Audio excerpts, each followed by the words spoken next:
Fiz aqui umas anotaçõezinhas que estão entre o bagunçado e o arrumado, tá vendo? Minhas anotações.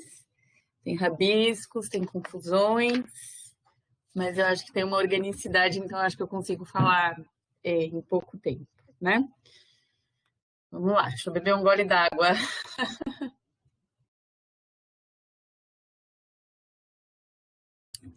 Quando a Ariane chegou aqui, era tudo mato, né, Ariane? A Ariane vai poder dizer isso. Ela vai olhar para mim e dizer: quando eu cheguei aí, era tudo mato.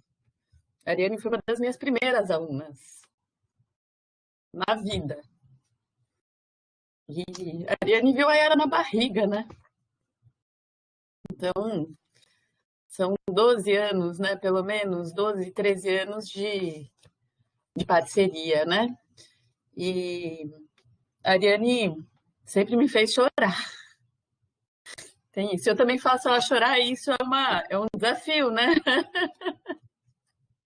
Não é fácil, né?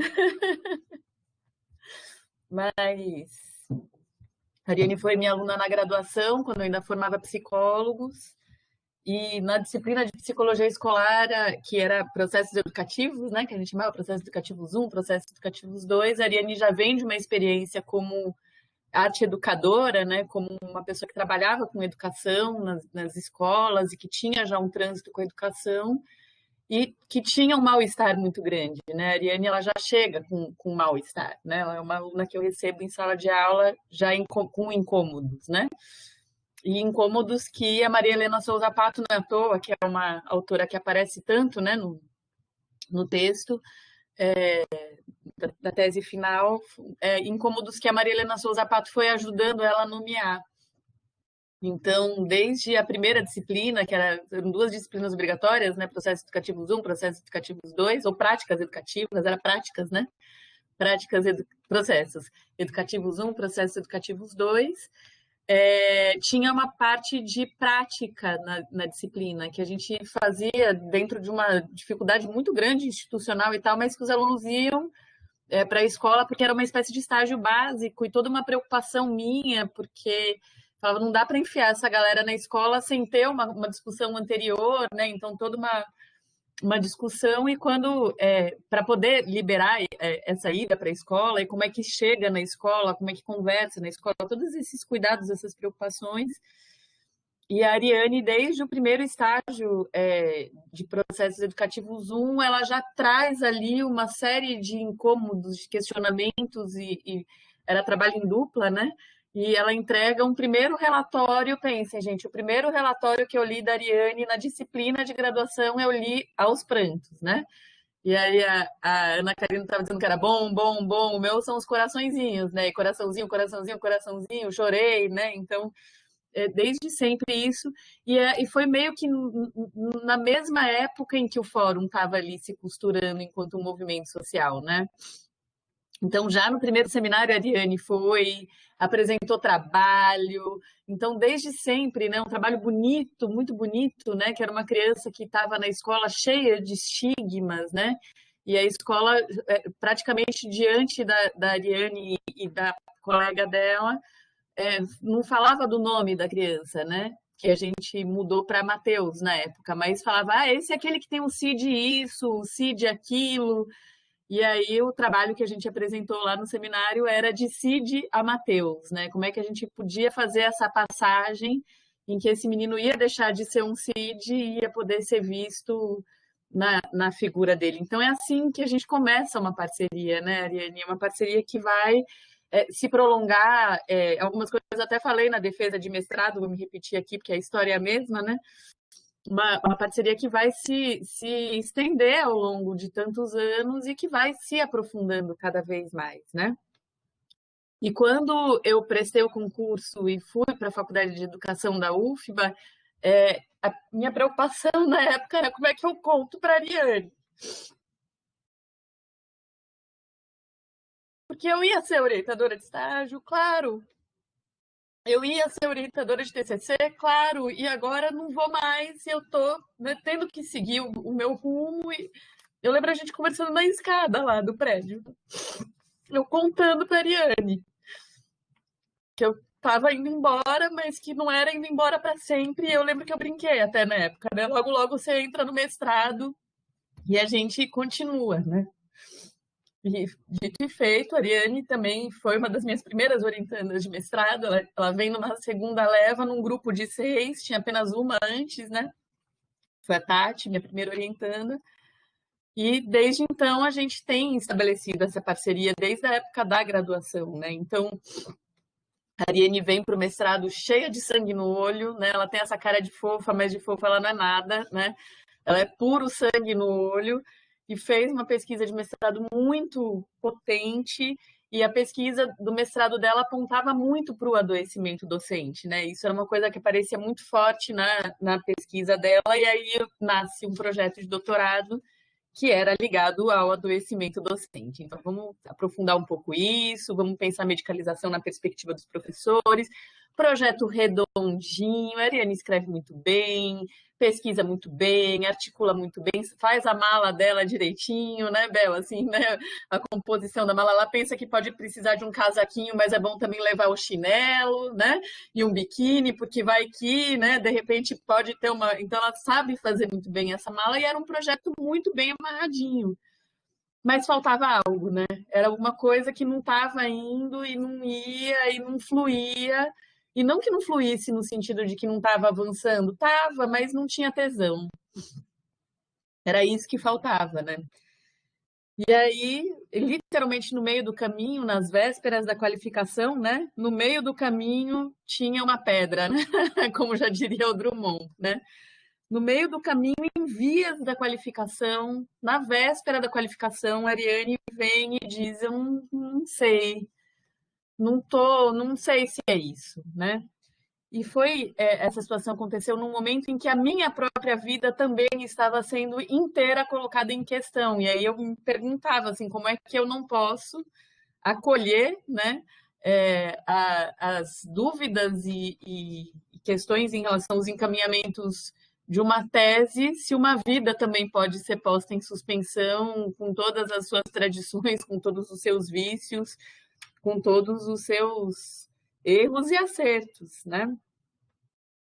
Então eu ouvi, né, o que a Ariane estava falando, e eu lembro que eu disse assim: Ariane, vai para a praia, né? Acho que agora chegou a hora de andar na praia, para você ouvir o que que é. Pode ser que você vá caminhar na praia e volte dizendo: não, é isso mesmo que eu quero. Pode ser que você vá caminhar na praia e você situe aquilo que você quer, né? Então, acho que a hora agora é de ouvir aí o que está gritando aí dentro, não de ficar calando, né? Tem uma cena do Shrek terceiro que eu adoro, que eles encontram um Merlin, né? Um mago, e eles querem a ajuda desse mago, mas o mago diz assim: olha, eu só vou ajudar vocês se vocês fizerem essa viagem interior, né?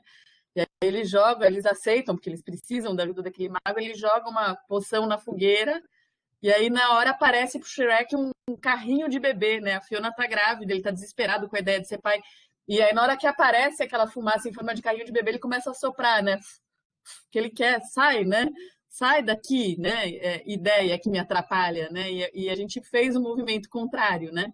Ao invés de ficar tentando assoprar aquela ideia que estava vindo perturbar a véspera de um exame de qualificação, se joga nela, ouve o que ela tem a dizer. O pior que vai acontecer é dizer: ah, não, mas não vale a pena cometer essa loucura nesse momento, né? Porque no final das contas é o tempo de um mestrado que não sobra, né? Uma tese de 4 anos, a Ariane fez as disciplinas, estudou, montou o projeto, submeteu na plataforma Brasil. Todas as coisas aconteceram e em vias da qualificação. Vale a pena suspender tudo e ter só metade do tempo para construir uma tese? E a gente chegou à conclusão de que valia, né? Então, se não tiver desejo, se não tiver tesão naquilo que a gente está fazendo, já tendo é difícil, né? Se não tiver, então fica insuportável, né? Fica aquela tese fantasma que toda vez que a gente olha para ela, ela nos aterroriza, né? E não nos mobiliza. E não vale a pena ser assim. Então, a Ariane volta com um projeto.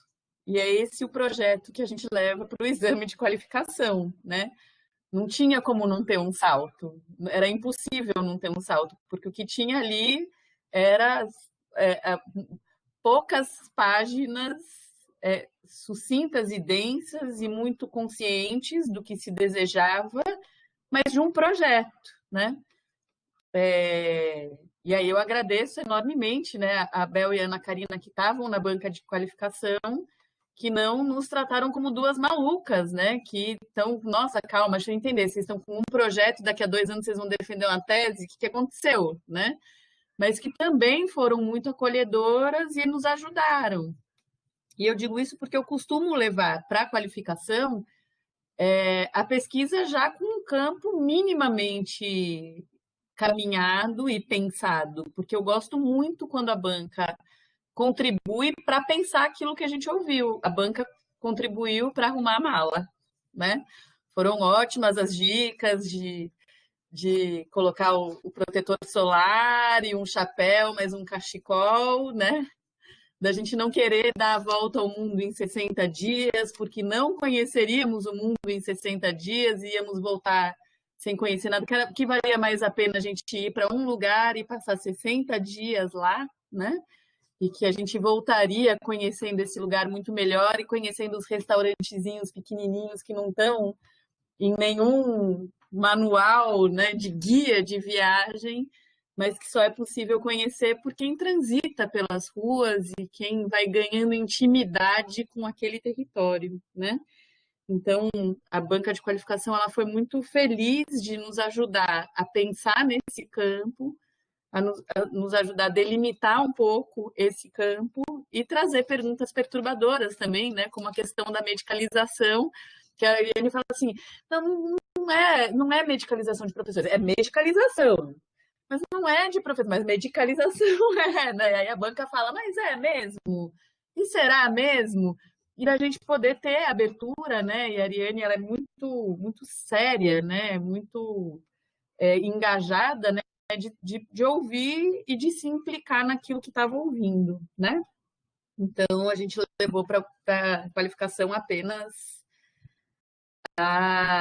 o projeto. E aí, pronto, entra a Ariane em campo, né? Daí começa o Galvão Bueno, né? Entra a Ariane em campo, e lá vai a Ariane bater esse bolão com os adolescentes com quem ela conviveu durante o período da pesquisa. E aí, sobre a Ariane em campo, eu quero destacar, né, as implicações éticas dela, que já foram ressaltadas, né, na, aqui na banca. A percepção que a gente tem de que o questionário era falho em algo que nos é tão caro, como é que a gente deixou passar, né? Não é uma discussão que para a gente é uma discussão nova, nunca foi. A Marilena Souza Pato fala raça-classe desde sempre, né? E como é que a gente não viu um furo desse no questionário e a Ariane coloca lá, né?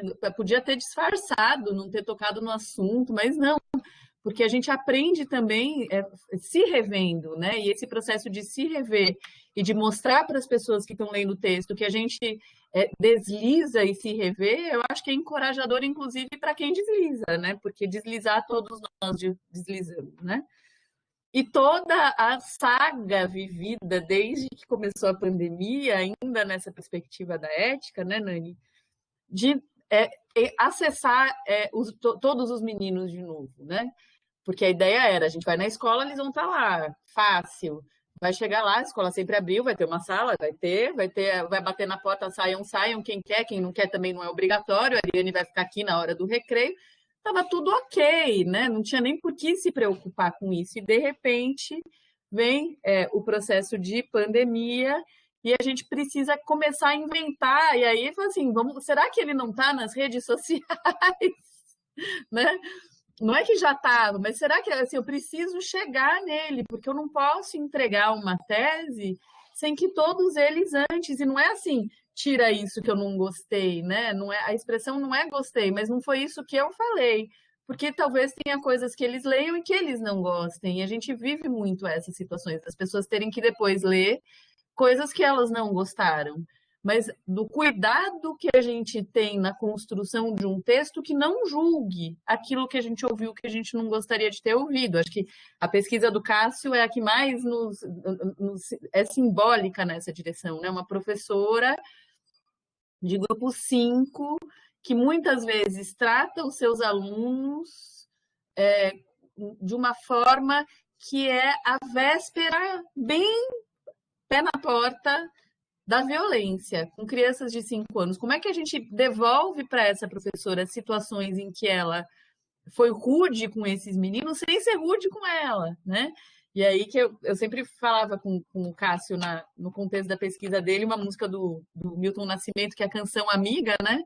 Que é eu preparo uma canção em que minha mãe se reconheça, em que todas as mães se reconheçam. Então, eu escrevo um texto que a professora se reconheça, que todas as professoras se reconheçam, que esses adolescentes se reconheçam, que todos os adolescentes se reconheçam. Então, o exercício que a gente faz, né, é esse, e que fale como dois olhos, né?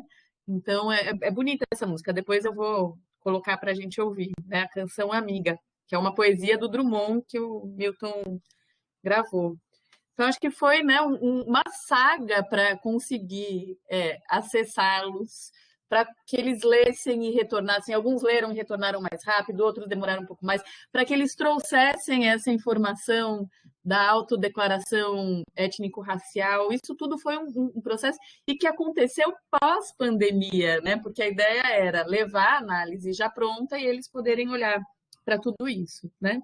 Então, quero ressaltar que a Ariane em Campo e também fora dele, ela é efetivamente orientada pela ética. E a Ariane, eu falo sempre isso para ela, né, que ela é muito viva e que ela tem um sangue no olho que eu adoro, né? Então ela sabe lindamente problematizar. Ela sabe fazer ação problematizadora. Quando eu estava lendo a entrevista da Ariane, eu falava assim, eu li a pergunta, nananã, daí eu li a resposta, eu falava, mas gente, e aí ela na sequência, ela pontuava aquilo que eu tinha percebido, eu falava, olha que danadinha, porque às vezes eu só percebo depois, né, eu falo, putz, não acredito que eu não perguntei, como eu não percebi, né? Então a Ariane, ela é muito danadinha porque ela está muito viva enquanto ela está conversando, e ela é muito rápida em pegar a contradição e levar isso para eles, de um jeito cuidadoso, né? Então, a Ariane sabe lindamente problematizar, sabe lindamente apertar juízo e sabe, ao mesmo tempo que aperta juízo, sabe parar e sabe respeitar. Isso é um puta desafio, né? E que eu fiquei aqui tentando nomear, né? Assim, tanto no campo como depois o trato do campo, né? Muito pautado por uma compreensão e por um cuidado em relação a eles que não é passar pano, né? Ai, deixa isso para lá. Ai, não, né? Ou ai, fofinho, ou ai, eu entendo vocês. Não, não entendo nada. Eu aperto o juízo de vocês, né? E a Ariane ia lá e apertava o juízo, mas também sabia a hora de parar. Ela sabia o momento em que aquela apertação no juízo poderia se tornar violenta, né?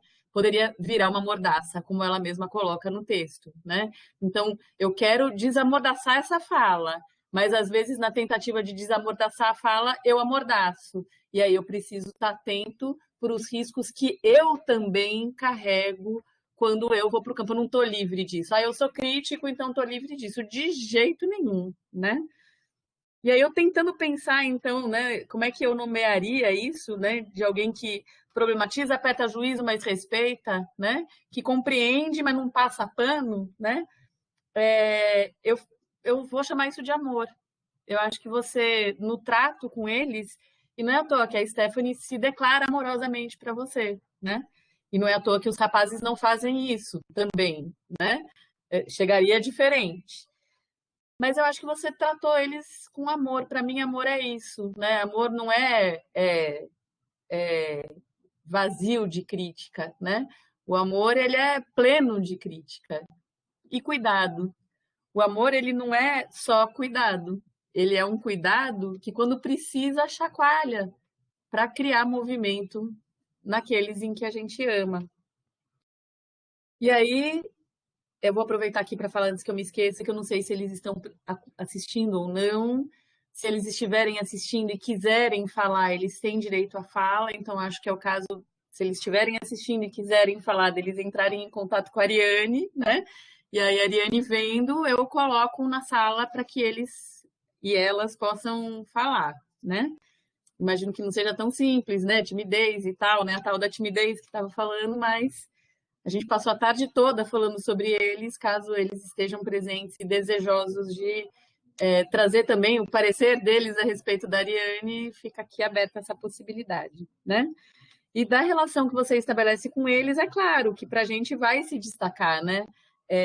O Ivan e a Stephanie como dois depoentes por quem você com quem você se aproximou mais, com quem o diálogo foi mais intenso e, portanto, quem mais aparece porque dialoga mais com aquilo que a gente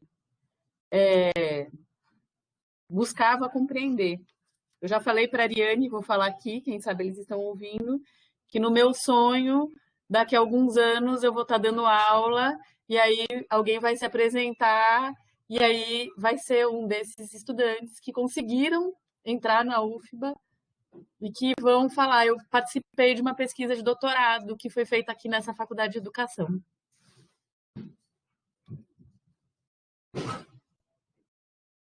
E é para eles que a gente trabalha. É para eles que a universidade está sendo construída. E eles mostram desejo. Quando eles falam, vamos conversar sobre cotas? Eles estão falando ali do, opa, você trouxe alguma coisa para mim que eu não sabia. E que é uma informação que você vai nos dar, e não que nós vamos dar para você, embora junto venha, né? Eles também trazendo informações para você, mas que vai fazer diferença na vida. Eu tinha anotado aqui no cantinho, rap versus conversa, né? Porque a gente tinha pensado no início, e se eles fizessem um rap? Tinha toda a carta que eles construíram com a Ana Karina, né? E se eles fizessem um vídeo? E se eles fizessem não sei o quê? Eles falaram, não, a gente quer, conversar, vamos conversar, né? Então, até isso, né? De ter levado uma mala cheia de coisas e só sair todo dia com o mesmo chinelinho, com a mesma roupinha, porque não precisava, né? Aquele trapinho ali era o que a gente precisava para poder circular por esse território. E aí, o que eu vejo na pesquisa da Ariane é que a agonia sobe para o comando, né? Então, a Ariane vai para o campo e a Ariane volta do campo, e o que a Ariane traz do campo é a agonia, né? A agonia no comando, totalmente no comando, e a gente assim, então vamos lá, aperta, mas respeita, compreende, mas questiona. E a gente nesse exercício, até a hora que, como a Nani colocou aqui, né? Com outras palavras, eles dizem, tá, mas eu tenho horário, então assim, eu tenho um patrão, eu tenho obrigações, eu não tenho tempo para isso, né? Não tenho condições disso. E a gente vê o quanto o direito à revolta, que é diferente de falta de capacidade para revolta, porque capacidade para revolta eles têm, muita, inclusive. E é muito bacana a Dani falar isso, né? Se eu nomeio, eu ponho um rótulo em mim, né? Essa dificuldade de se engajar em revoltas, de se entregar à revolta, ela é consequência de uma impossibilidade que, se eles fizerem essa escolha, eles vão fazer uma escolha do muito difícil. E aí a gente ficava pensando um bocado. Só um minutinho aqui, gente, peraí.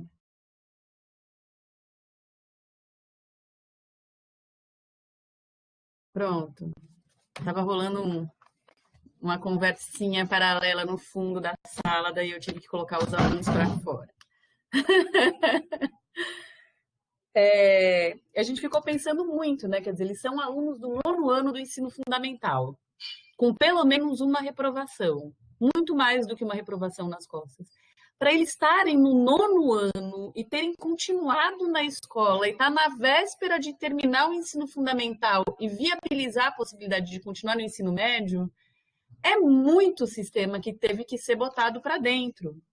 E a gente sempre fica pensando no nosso grupo de pesquisa, com os atuais orientandos, na pesquisa do Léo, que deve estar nos assistindo, que vai ser com adolescentes também, pobres de periferia também, mas que estão fora da escola.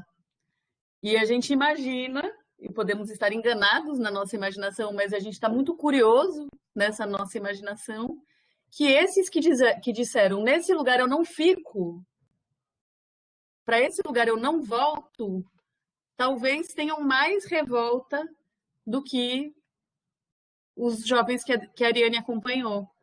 Porque para eles continuarem na escola, eles vão precisar engolir. E a Stephanie fala isso com muita clareza, na redação dela, inclusive, né? Daqui a 10 anos eu vou ver quando eu tinha 15 o quanto eu sofri, o quanto eu batalhei, o quanto foi difícil.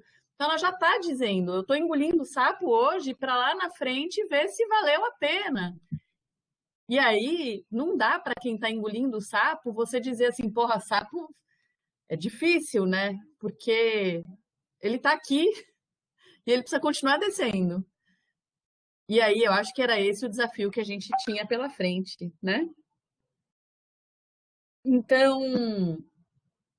nesse contexto, eu lembro da gente conseguindo atinar, né? No momento em que a gente atinou com uma quase contradição que a gente ia acabar entrando se a gente não tivesse atinado, acho que a gente estava criticando o tempo todo a naturalização do adolescente, do jovem, mas a gente de alguma maneira esperava que naturalmente eles fossem revoltados, embora a gente fizesse críticas a isso, né? E aí vem a questão da branquitude como uma questão que parecia orientar essa expectativa, né? Os autores, quando falam do adolescente como revoltado natural, eles falam desse adolescente revoltado natural porque eles estão falando de um adolescente branco. E por mais que a gente criticasse essas teorias, a gente também, de alguma maneira, botou esse adolescente branco para dentro e achava que, ainda que fosse entre 4 paredes, eles iam xingar. E eles não xingam, nem a mãe, né? Nem a mãe, do tipo, minha mãe que só me tolera. Não, minha mãe que é tudo para mim. Minha mãe que vai ser para quem eu vou comprar a casa, né? A minha mãe que é a minha base. Então, assim, nem para xingar a mãe que a gente gosta na adolescência, eles... Porque era uma outra experiência, era uma outra perspectiva. E nessa perspectiva, né, eu acho que eu pego o caso do Ivan... Gente, a Pota. O caso do Ivan como um caso simbólico, de novo, né? Ele traz a madrasta dele, ele fala minha tia, minha madrasta, minha mãe, né? Talvez vocês não tenham pego na frase que era a mesma pessoa, parece que ele está se referindo a 3 pessoas, né? Minha tia, minha madrasta, minha mãe é uma pessoa só, que é essa madrasta que é aquela que diz, não saia sem camisa. Você pegou o seu RG? Olhe seu documento.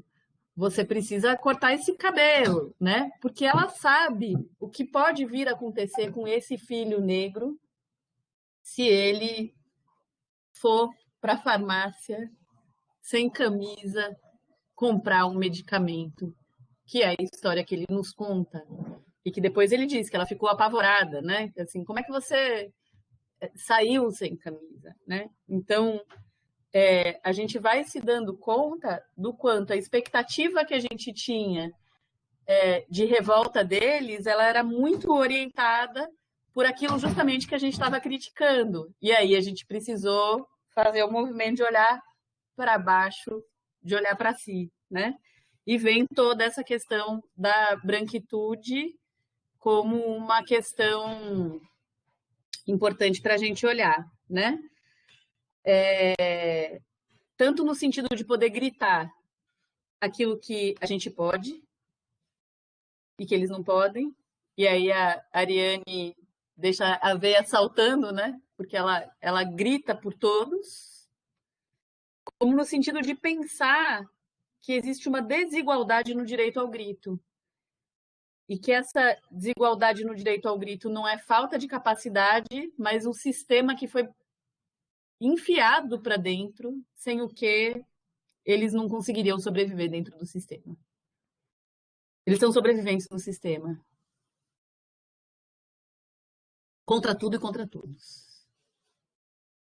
Na análise da pesquisa, a gente vai percebendo, então, o quanto a medicalização na pesquisa da Ariane estava ligada à meritocracia.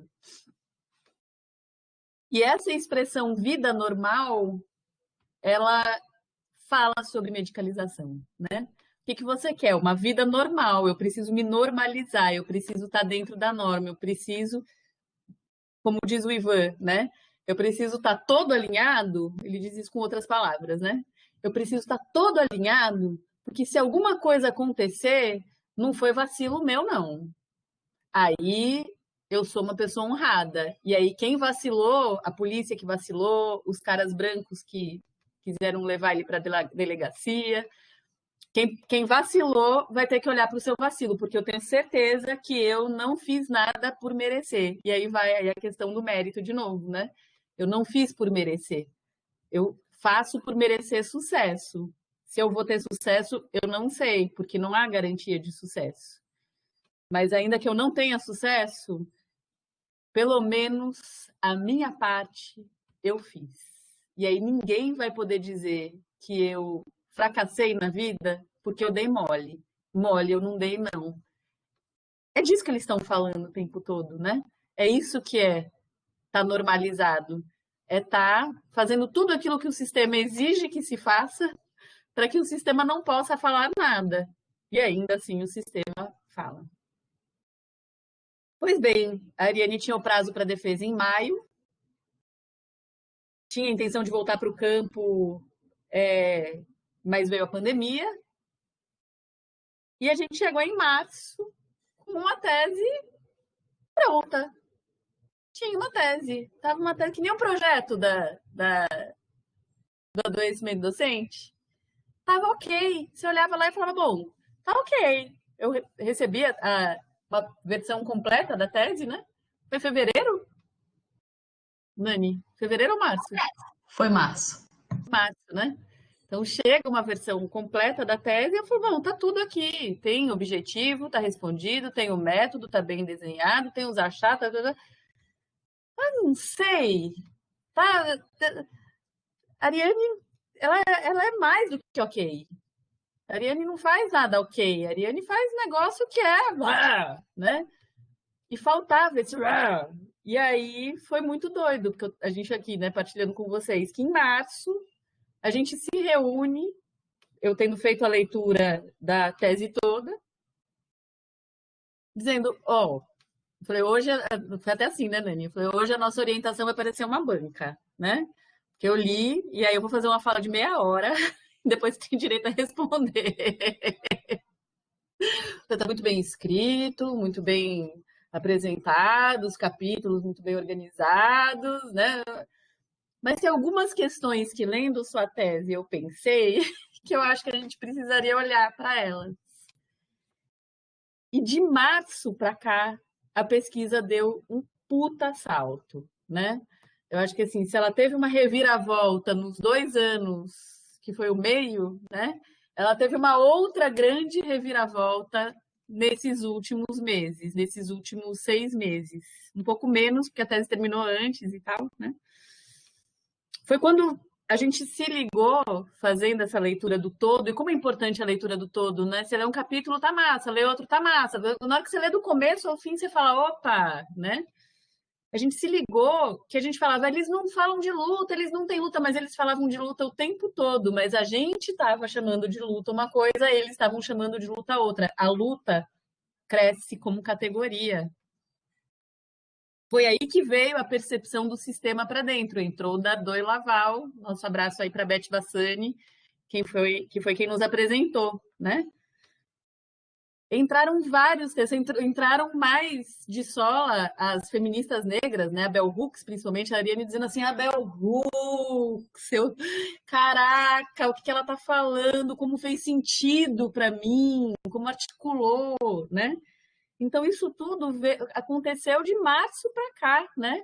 E foi muito doido, porque a gente tem uma periodicidade quinzenal de orientação, daí eu dei orientação para a Nani, essa orientação de uma tarde inteira, acho que umas 4 horas, né, de orientação massacre. E aí, depois desse massacre, 15 dias depois, a Ariane já li esse livro inteiro, já tô com aquele outro, já tô no nananã, já tava bombando, né? A coisa super acontecendo, porque fazia sentido aquilo que a gente estava percebendo e que não tinha sido percebido num primeiro momento. Então, é uma tese feita em 4 anos de estudo, é uma tese construída essencialmente em 2 anos de doutorado, e uma tese que ganha um corpo mais sólido e consistente no pós-pandemia, né? Não que não tivesse, eu vou repetir para vocês, estava ok, estava uma tese ok.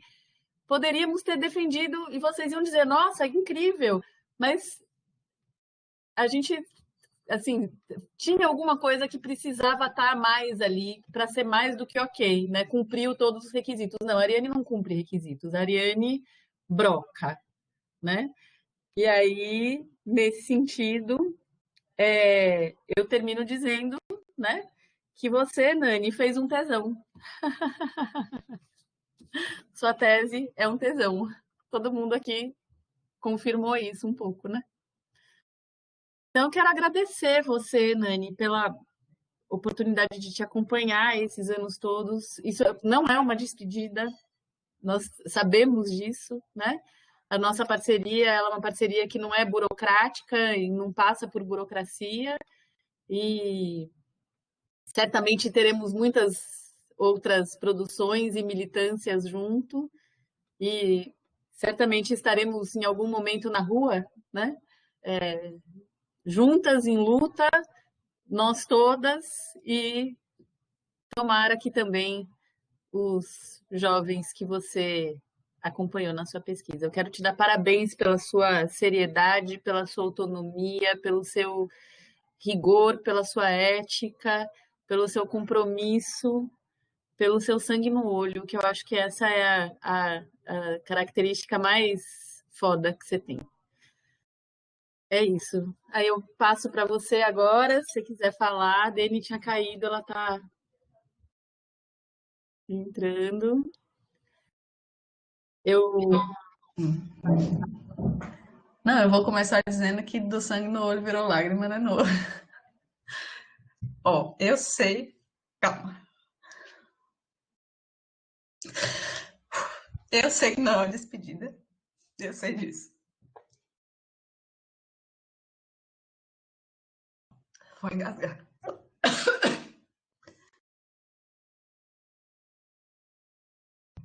Tirei até o áudio. Engasgar com água é horrível porque não desce. Então, Braz. Jesus. Não é Covid, não. Tá, é isso. Eu sei que não é despedida, mas concluir esses anos todos, que Lio bem lembrou, né? São muitos anos. Eu conheci Lídia em 2008. Liara na barriga, realmente. E aí, eu sei que agora, no doutorado, o final do doutorado, é um final de um ciclo, né? Um ciclo de orientação. Embora eu tenha falado para a Lígia que ela é minha orientadora para sempre. Ela queira fugir disso ou não, ela é. Sempre foi uma pessoa que eu admirei, continuo admirando absolutamente. E como ela falou, foi alguém que eu consegui, né? Inclusive como a própria Bell Hooks fala, né? Eu consegui, ao encontrar com ela, dar nome àquilo que eu sentia. Eu sentia várias inquietações, tanto da arte educação, vindo, né, da experiência da arte educação, como algumas questões relacionadas mesmo a questões pessoais, de dentro da minha casa. E encontrar com ela foi poder nomear, foi poder transformar a angústia em luta, que não foi da noite para o dia, mas eu fui me apropriando e podendo denominar. E ao denominar, podendo dizer, é contra isso que eu quero lutar. Isso e outras coisas, claro, né? Mas é contra isso que eu quero lutar. Então ela trouxe para mim vida na luta. Eu acho que eu estava muito angustiada, mas como eu não conseguia dar nome, eu também não me mexia muito em relação a isso, né? Eu sempre fui crítica, desde eu acho da minha adolescência. Eu não fui uma adolescente rebelde, mas eu fui uma adolescente muito crítica. Eu sempre pontuei muito as questões, assim, as contradições das pessoas, inclusive aqui dentro da minha casa, eu sempre enfiei o dedo mesmo nas contradições das pessoas. Mas eu não tinha nome para isso, eu não tinha propriedade para isso. E aí Lígia trouxe para mim essa vida na luta. Eu sou eternamente grata a ela. Não só por isso, mas também porque o processo com ela, e vocês conhecem ela, vocês sabem, Dani foi orientanda dela, Bel também foi orientanda dela. E ela, no processo todo, ela é muito cuidadosa e ela é muito parceira. Então, se você quiser chegar para Lígia e só chorar, você chega para Lígia e só chora numa orientação. E ela, além de chorar junto com você, vai entender seu choro e vai junto com você transformar esse choro em um escrito lindo. Ela não vai simplesmente abraçar você e dizer, bom, quando isso passar, você escreve. Não, ela vai dizer, vamos escrever isso, vamos escrever o choro. E isso é muito importante. É muito difícil você encontrar alguém que se propõe a ser sua parceira no processo de pesquisa. Processo esse que costuma ser tão solitário, né? O meu não foi. Claro que a escrita chega em um momento que é você e a tese mesmo, né? Mas ela, além de ter essa periodicidade de 15 dias mesmo, então você não se sente largado, fala, meu Deus, eu escrevi isso e agora eu estou no caminho certo, eu não estou. Isso não existe quando você é orientanda dela. Além disso, ela vai ler o que você falou, o que você escreveu, e ela vai se colocar como parte mesmo. Então, ela não é uma orientadora, ela é autora dessa tese junto comigo. E eu acho que essa é a minha maior inspiração, inclusive na docência, né? É isso que eu quero ser, é assim que eu quero ser. E é assim que eu quero ser desde que eu conheci ela, lá em 2008. E quando ela passou no concurso, realmente essa conversa, eu lembro com detalhes dela chegando na faculdade. Ela não era minha professora nesse semestre. E ela chegando na faculdade dizendo, preciso conversar com você. E aí, quando deu o intervalo da aula, a gente sentou nessa escada que ela disse. E aí ela falou que estava indo embora, mas que ela não estava me deixando. Que ela estava indo embora da faculdade, ela não estava indo embora da minha vida. Eu lembro muito bem disso, inclusive. Naquele jeito ligeiro de ser, aí segurando na minha mão, contando o quanto que ser concursada era importante para ela. E contando, inclusive, o quanto que ela via um cenário dali para frente ruim em relação ao concurso. E hoje a gente vive esse cenário. Então, é lógico que naquele momento eu não podia dizer nada além de vá, de é isso aí, eu estou feliz por você. E eu disse a ela, eu estou feliz por você. Eu quero que você esteja mesmo nesse lugar, que esse lugar é seu e esse lugar é o lugar que você merece estar, mesmo. E aí sim é um mérito. É o lugar que você merece estar. E aí ela falou para mim do mestrado, que ela ia me esperar no mestrado. E eu nem pensava em mestrado naquele momento ainda. Eu tinha algumas coisas para fazer ainda. Estava no final da graduação, mas eu ainda tinha algumas coisas para fazer, inclusive estágios obrigatórios. E nisso eu pensei assim, beleza, meu estágio obrigatório vai ser com quem? Porque era a Lígia. Vai ser com quem? Vamos ver, né? E não deixou de ser com Lígia. Porque foi com quem foi lá e foi com Lígia. Porque eu ia para a Lígia falar para ela o que estava acontecendo nos meus estágios, nos meus atendimentos de orientação aqui escolar, que foi ela que implementou lá na faculdade. E eu ia dizer a ela o que estava acontecendo e ela ia me ajudar. E era isso que acontecia. Então ela saiu de lá, mas ela não saiu de mim. Até hoje, aliás, ela não saiu e não vai sair de mim, porque o que eu sou tem muito dela, né? Então eu só posso agradecer. No mestrado, ela falou que eu era a marida, embora Bel seja a marida, mas ela falou que a gente já tinha ali um percurso que ela pretendia continuar, que eu fui uma das primeiras filhas dela, né, no ambiente acadêmico, E sou e assim me sinto. Não porque deva obediência, que ela nunca nem se colocou nesse lugar, acho que não se coloca nem com Yara, imagine, comigo. Mas porque devo muito respeito. E, aliás, devo não, porque ele foi construído tão naturalmente que não é um dever. Simplesmente acontece. Mas eu dedico a você, Lio, minha eterna gratidão. E muito obrigada por passar comigo aí nesse processo todo e formar e ajudar a formar quem eu sou hoje.